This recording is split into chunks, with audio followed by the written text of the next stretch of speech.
Hop, bugungi manzilimiz Samarqand Katta Qo'rg'onga bo'ldi. Chiroyli qilib naves va darvozalarni so'rab qilib berdik. Qisqacha bitta video obzorini ko'rib chiqamiz.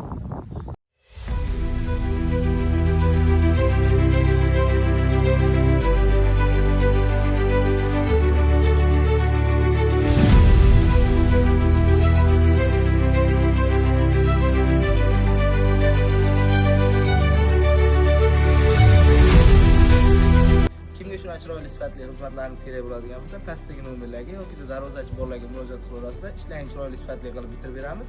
Endi darvozamiz egalaridan ozgina tafsilotlarni so'rab o'tamiz. Qanaqa chiqdi aka darvozalar? Assalomu alaykum, hurmatli vatandoshlar. Mana model ukalarimizga darvoza bir navislar iltimos qildik. Aytilgan vaqtdan 15 kun ziyodasini olib kelib, qurib, ko'nglimizdan ziyodasi bilan qilib berib ketyapti. Bizlardan olgan pullar bilan to'ylar, yaxshi kunlar ishlatsinlar. Mana chaqalarni to'g'risida biz xizmat qilaylik. Rozi bo'lasizlar. Sizdan rozi bo'lamiz.